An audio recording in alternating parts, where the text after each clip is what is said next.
Black Cat. For the most wild, yet most homely narrative which I am about to pen, I neither expect nor solicit belief. Mad indeed would I be to expect it, in a case where my very senses reject their own evidence. Yet mad am I not, and very surely do I not dream. But tomorrow I die, and today I would unburthen my soul. My immediate purpose is to place before the world, plainly, succinctly, and without comment, a series of mere household events. In their consequences, these events have terrified, have tortured, have destroyed me, yet I will not attempt to expound them. To me, they have presented little but horror. To many they will seem less terrible than baroques. Hereafter, perhaps, some intellect may be found which will reduce my phantasm to the commonplace. Some intellect more calm, more logical, and far less excitable than my own, which will perceive, in the circumstances I detail with awe, nothing more than an ordinary succession of very natural causes and effects. From my infancy I was noted for the docility and humanity of my disposition. My tenderness of heart was even so conspicuous as to make me the jest of my companions. I was especially fond of animals, and was indulged by my parents with a great variety of pets. With these I spent most of my time, and never was so happy as when feeding and caressing them. This peculiarity of character grew with my growth, and in my manhood, I derived from it one of my principal sources of pleasure. To those who have cherished an affection for a faithful and sagacious dog, I need hardly be at the trouble of explaining the nature or the intensity of the gratification thus derivable. There is something in the unselfish and self-sacrificing love of a brute, which goes directly to the heart of him who has had frequent occasion to test the paltry friendship and gossamer fidelity of mere man. I married early, and was happy to find in my wife a disposition not uncongenial with my own. Observing my partiality for domestic pets, she lost no opportunity of procuring those of the most agreeable kind. We had birds, goldfish, a fine dog, rabbits, a small monkey, and a cat. This latter was a remarkably large and beautiful animal, entirely black, and sagacious to an astonishing degree. In speaking of his intelligence, my wife, who at heart was not a little tinctured with superstition, made frequent allusion to the ancient popular notion, which regarded all black cats as witches in disguise. Not that she was ever serious upon this point, and I mention the matter at all for no better reason than that it happens, just now, to be remembered. Pluto, this was the cat's name, was my favorite pet and playmate. I alone fed him, and he attended me wherever I went about the house. It was even with difficulty that I could prevent him from following me through the streets. Our friendship lasted, in this manner, for several years, during which my general temperament and character, through the instrumentality of the fiend intemperance, had, I blush to confess it, experienced a radical alteration for the worse. I grew, day by day, more moody, more irritable, more regardless of the feelings of others. I suffered myself to use intemperate language to my wife. At length, I even offered her personal violence. My pets, of course, were made to feel the change in my disposition. I not only neglected, but ill-used them. For Pluto, however, I still retained sufficient regard to restrain me from maltreating him, as I made no scruple of maltreating the rabbits, the monkey, or even the dog, when by accident or through affection, they came in my way. But my disease grew upon me, for what disease is like alcohol? And at length even Pluto, who was now becoming old, and consequently somewhat peevish, even Pluto began to experience the effects of my ill temper. One night, returning home, much intoxicated, from one of my haunts about town, I fancied that the cat avoided my presence. I seized him, when, in his fright at my violence, he inflicted a slight wound upon my hand with his teeth. The fury of a demon instantly possessed me. I knew myself no longer. My original soul seemed, at once, to take its flight from my body, and a more than fiendish malevolence, gin-nurtured, thrilled every fiber of my frame. I took from my waistcoat pocket a penknife, opened it, grasped the poor beast by the throat, and deliberately cut one of its eyes from the socket. I blush, I burn, I shudder, while I pen the damnable atrocity. When reason returned with the morning, when I had slept off the fumes of the night's debauch, I experienced a sentiment half of horror, half of remorse, for the crime of which I had been guilty. But it was, at best, a feeble and equivocal feeling, and the soul remained untouched. I again plunged into excess, and soon drowned in wine all memory of the deed. In the meantime, the cat slowly recovered. The socket of the lost I presented, it is true, a frightful appearance, but he no longer appeared to suffer any pain. He went about the house as usual, but, as might be expected, fled in extreme terror at my approach. I had so much of my old heart left, as to be at first grieved by this evident dislike on the part of a creature which had once so loved me. But this feeling soon gave place to irritation. And then came, as if to my final and irrevocable overthrow, the spirit of perverseness. Of this spirit philosophy takes no account. Yet I am not more sure that my soul lives than I am that perverseness is one of the primitive impulses of the human heart, one of the indivisible primary faculties, or sentiments, which give direction to the character of man. Who has not, 100 times, found himself committing a vile or a silly action, for no other reason than because he knows he should not? Have we not a perpetual inclination, in the teeth of our best judgment, to violate that which is law, merely because we understand it to be such? This spirit of perverseness, I say, came to my final overthrow. It was this unfathomable longing of the soul to vex itself, to offer violence to its own nature, to do wrong for the wrong's sake only, that urged me to continue and finally to consummate the injury I had inflicted upon the unoffending brute. One morning, in cool blood, I slipped a noose about its neck and hung it to the limb of a tree. Hung it with the tears streaming from my eyes and with the bitterest remorse at my heart. Hung it because I knew that it had loved me, and because I felt it had given me no reason of offense. Hung it because I knew that in so doing I was committing a sin, a deadly sin that would so jeopardize my immortal soul as to place it, if such a thing were possible, even beyond the reach of the infinite mercy of the most merciful and most terrible God. On the night of the day on which this cruel deed was done, I was aroused from sleep by the cry of fire. The curtains of my bed were in flames. The whole house was blazing. It was with great difficulty that my wife, a servant, and myself made our escape from the conflagration. The destruction was complete. My entire worldly wealth was swallowed up, and I resigned myself thenceforward to despair. I am above the weakness of seeking to establish a sequence of cause and effect between the disaster and the atrocity, but I am detailing a chain of facts and wish not to leave even a possible link imperfect. On the day succeeding the fire, I visited the ruins. The walls, with one exception, had fallen in. This exception was found in a compartment wall, not very thick, which stood about the middle of the house, and against which had rested the head of my bed. The plastering had here, in great measure, resisted the action of the fire, a fact which I attributed to its having been recently spread. About this wall a dense crowd were collected, and many persons seemed to be examining a particular portion of it with very minute and eager attention. The words strange, singular, and other similar expressions excited my curiosity. I approached and saw, as if graven in bas-relief upon the white surface, the figure of a gigantic cat. The impression was given with an accuracy truly marvelous. There was a rope about the animal's neck.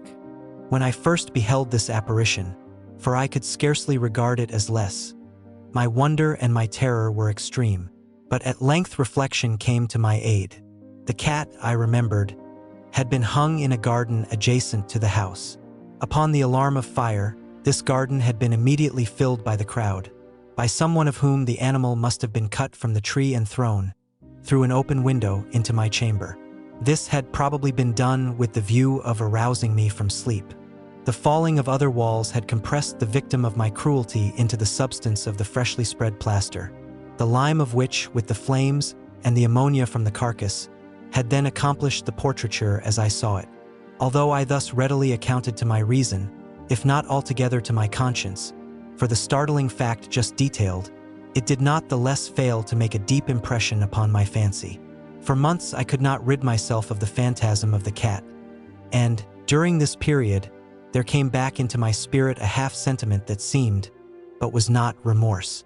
I went so far as to regret the loss of the animal and to look about me, among the vile haunts which I now habitually frequented, for another pet of the same species, and of somewhat similar appearance with which to supply its place. One night as I sat, half stupefied, In a den of more than infamy, my attention was suddenly drawn to some black object, reposing upon the head of one of the immense hogsheads of gin, or of rum, which constituted the chief furniture of the apartment. I had been looking steadily at the top of this hogshead for some minutes, and what now caused me surprise was the fact that I had not sooner perceived the object thereupon. I approached it and touched it with my hand. It was a black cat, a very large one, fully as large as Pluto and closely resembling him in every respect but one. Pluto had not a white hair upon any portion of his body, but this cat had a large, although indefinite splotch of white, covering nearly the whole region of the breast. Upon my touching him, he immediately arose, purred loudly, rubbed against my hand, and appeared delighted with my notice. This, then, was the very creature of which I was in search. I at once offered to purchase it of the landlord, but this person made no claim to it, knew nothing of it, had never seen it before. I continued my caresses, and, when I prepared to go home, the animal evinced a disposition to accompany me. I permitted it to do so, occasionally stooping and patting it as I proceeded.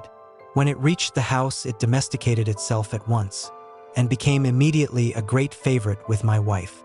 For my own part, I soon found a dislike to it arising within me. This was just the reverse of what I had anticipated. But, I know not how or why it was, its evident fondness for myself rather disgusted and annoyed. By slow degrees, these feelings of disgust and annoyance rose into the bitterness of hatred. I avoided the creature. A certain sense of shame and the remembrance of my former deed of cruelty, preventing me from physically abusing it.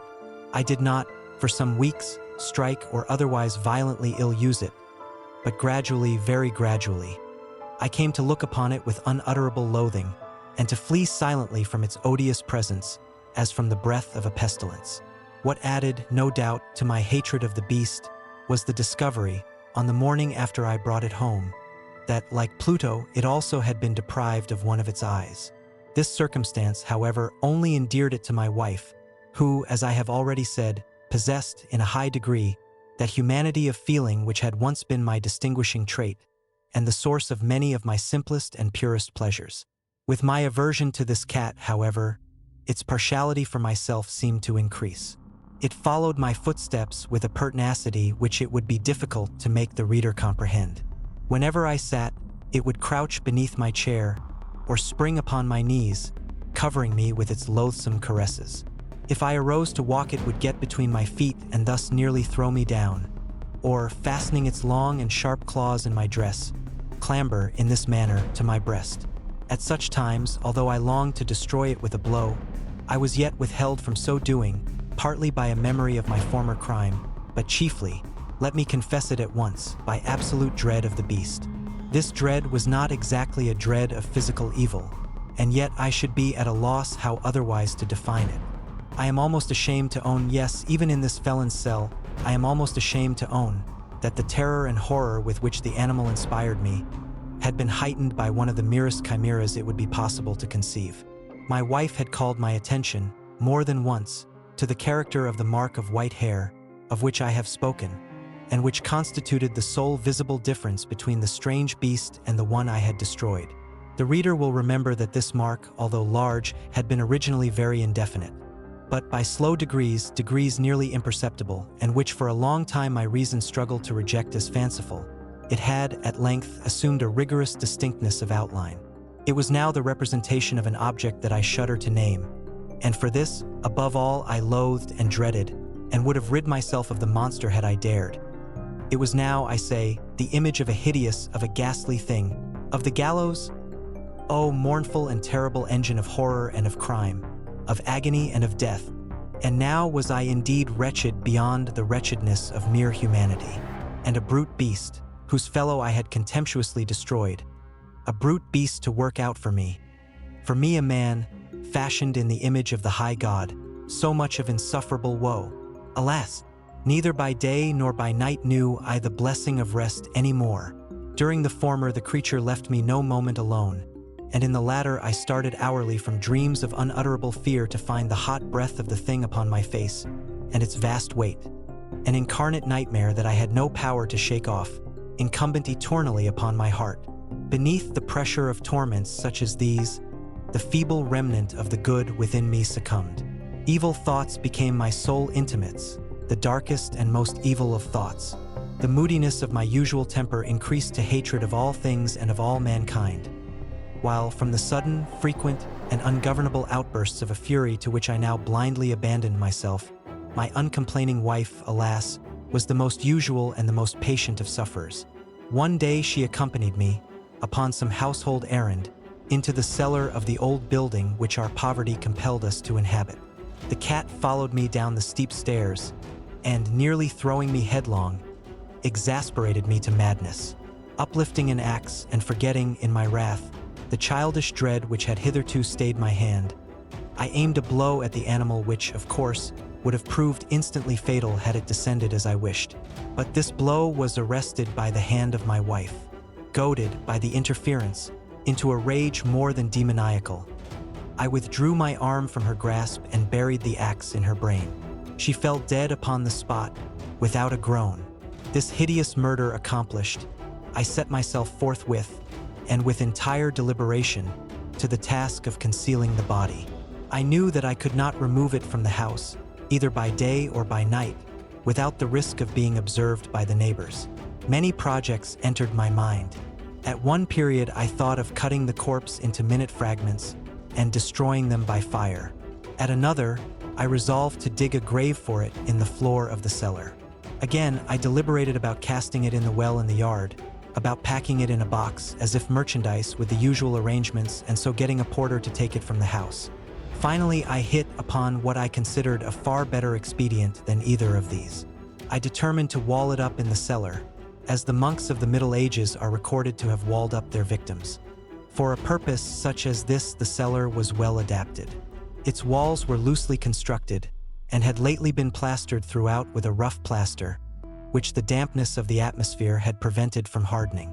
Moreover, in one of the walls was a projection, caused by a false chimney or fireplace that had been filled up and made to resemble the red of the cellar. I made no doubt that I could readily displace the bricks at this point, insert the corpse, and wall the whole up as before, so that I could detect anything suspicious. And in this calculation I was not deceived. By means of a crowbar I easily dislodged the bricks, and having carefully deposited the body against the inner wall, I propped it in that position, while, with little trouble, I relaid the whole structure as it originally stood. Having procured mortar, sand, and hair with every possible precaution, I prepared a plaster which could not be distinguished from the old, and with this I very carefully went over the new brickwork.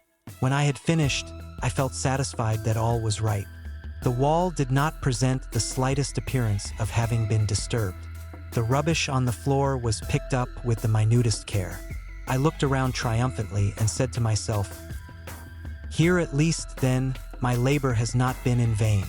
My next step was to look for the beast which had been the cause of so much wretchedness, for I had, at length, firmly resolved to put it to death. Had I been able to meet with it at the moment, there could have been no doubt of its fate. But it appeared that the crafty animal had been alarmed at the violence of my previous anger, and forbore to present itself in my present mood. It is impossible to describe, or to imagine, the blissful sense of relief which the absence of the detested creature occasioned in my bosom. It did not make its appearance during the night, and thus for one night at least, since its introduction into the house, I soundly and tranquilly slept. I slept even with the burden of murder upon my soul. The second and the third day passed, and still my tormentor came not. Once again I breathed as a freeman. The monster, in terror, had fled the premises forever. I should behold it no more. My happiness was supreme. The guilt of my dark deed disturbed me but little. Some few inquiries had been made, but these had been readily answered. Even a search had been instituted, but of course nothing was to be discovered. I looked upon my future felicity as secured. Upon the fourth day of the assassination, a party of the police came, very unexpectedly, into the house and proceeded again to make rigorous investigation of the premises. Secure, however, in the inscrutability of my place of concealment, I felt no embarrassment whatever. The officers bade me accompany them in their search. They left no nook or corner unexplored. At length, for the third or fourth time, they descended into the cellar. I quivered not in a muscle. My heart beat calmly as that of one who slumbers in innocence. I walked the cellar from end to end. I folded my arms upon my bosom and roamed easily to and fro. The police were thoroughly satisfied and prepared to depart. The glee at my heart was too strong to be restrained. I burned to say, if but one word, by way of triumph, and to render doubly sure their assurance of my guiltlessness. "Gentlemen," I said at last, as the party ascended the steps, "I delight to have allayed your suspicions. I wish you all health and a little more courtesy. By the by, gentlemen, this is a very well-constructed house." In the rabid desire to say something easily, I scarcely knew what I uttered at all. "I may say an excellently well-constructed house. These walls, are you going, gentlemen? These walls are solidly put together."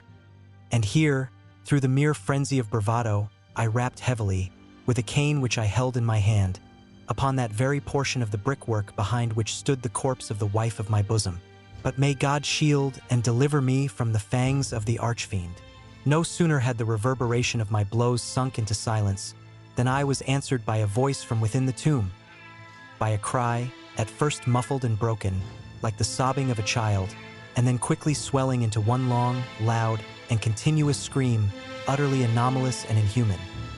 A howl, a wailing shriek, half of horror and half of triumph, such as might have arisen only out of hell, conjointly from the throats of the damned in their agony, and of the demons that exult in the damnation. Of my own thoughts it is folly to speak. Swooning, I staggered to the opposite wall. For one instant the party upon the stairs remained motionless, through extremity of terror and of awe. In the next, a dozen stout arms were toiling at the wall, fell bodily. The corpse, already greatly decayed and clotted with gore, stood erect before the eyes of the spectators. Upon its head, with red extended mouth and solitary eye of fire, sat the hideous beast whose craft had seduced me into murder, and whose informing voice had consigned me to the hangman. I had walled the monster up within the tomb.